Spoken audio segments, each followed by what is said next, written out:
Bonjour à tous, ici le respect. Aujourd'hui je vous propose un nouveau format dans lequel j'analyserai un propos de quelqu'un, pour y exposer mon opinion naturellement inverse. Pour ce premier cas je vais m'attaquer à ce qu'ont pu dire Daniel Obono et Jean-Luc Mélenchon au sujet d'une histoire, dont vous avez forcément entendu parler, et de son traitement médiatique dans cette 33e revue de la semaine, et vous expliquer mon désaccord. Si des insoumis regardent cette vidéo, et je sais que vous êtes quelques-uns à me suivre, je vous invite à donner à la fin de la vidéo votre avis en commentaire, j'y attribuerai la plus grande attention. Cela dit, commençons. Lors d'une interview télévisée, la députée insoumise Daniel Obono a eu à se défendre d'avoir, en 2012, signé une pétition en faveur du groupe ZEP, auteur de la chanson Nique la France, qui se faisait attaquer sur le titre, et probablement aussi les paroles. En voici un petit florilège. La France et son passé colonialiste, ses odeurs, ses relents et ses réflexes paternalistes. Vive la France et son histoire impérialiste, ses murs, ses remparts et ses délires capitalistes. Petit bourgeois, démocrate républicain, ton pays est puant, raciste et assassin. Le racisme est dans nos murs et dans nos livres scolaires, dans nos souvenirs, dans notre histoire, dont nous sommes si fiers, omniprésents. Il est banal et ordinaire, il est dans nos mémoires et impossible de s'en défaire. Et donc vous avez défendu ces artistes, Madame Obono? Ouais. Est-ce que vous, en tant que député, vous êtes fier d'avoir signé à cette époque la chanson la liberté d'expression de ces artistes, oui, parce que ça fait partie des libertés fondamentales. Donc selon vous une chanson qui fait la part belle aux amalgames en tout genre, en associant toute une nation aux aux affreux qui l'ont gouvernée, c'est de la liberté d'expression? Très bien.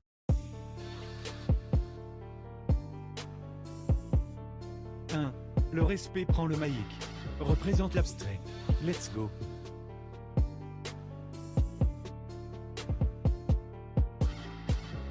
Nique l'Allemagne. C'est tous des sales nazis. Nique aussi. C'est invasive Italie. Nique les Roms. De toute façon c'est tous des voleurs. Et n'oublions pas non plus, les Arabes destructeurs. Nique l'Afrique, ils nous boufferaient ces sauvages. Nique l'Asie, et leur ninja plein de rage. Nique les USA et Trump leur président. S'ils l'ont élu c'est forcément que c'est un bon représentant. Vous comprenez maintenant où je voulais en venir? Vive la liberté d'expression, mais pas la liberté de vomir.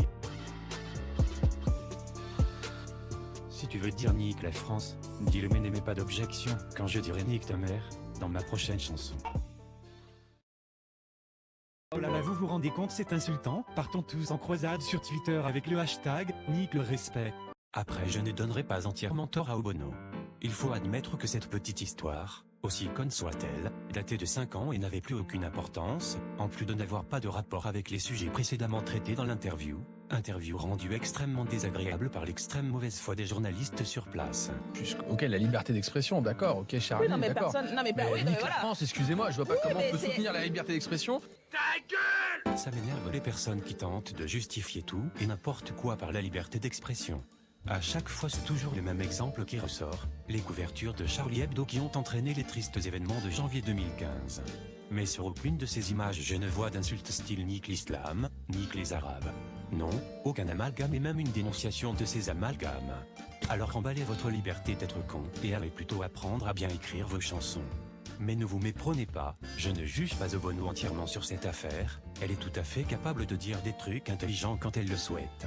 La prorogation de l'état d'urgence tel que c'est proposé aujourd'hui ne répond pas à ce qu'il faudrait faire sur le court terme et sur le long terme.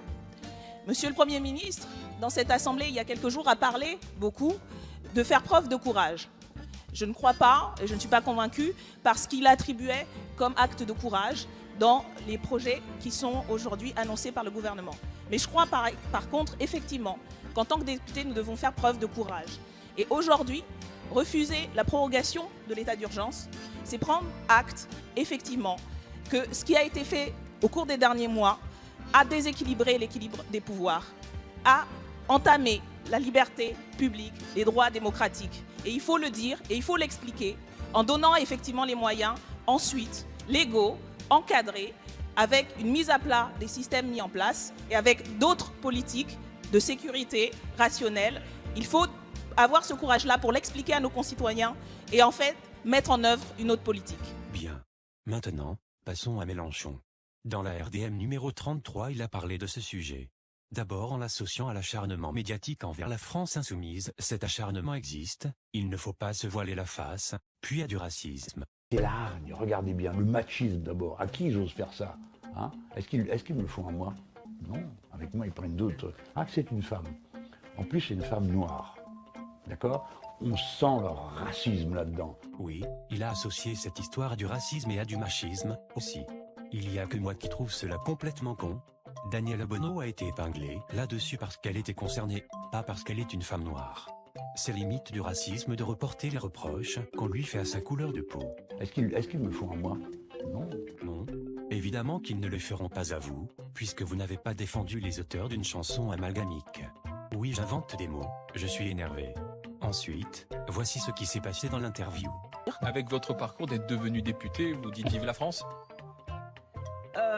Vous pouvez pas dire vive la France? Si, je peux dire vive la France. Maintenant la version de Mélenchon. Danielle Obono va sur un plateau de télé et on lui dit « Criez vive la France !» Toi là, dis que t'es pour, crie vive la France. Non, non, quoi, il lui intime cet ordre, crier vive la France. Vous pouvez pas dire vive la France? Si, je peux dire vive la France. Toi là, dis que t'es pour, crie vive la France. Je suis le premier à défendre Obono quand on la diffame là-dessus. Non, Danielle Obono n'a jamais dit nique la France.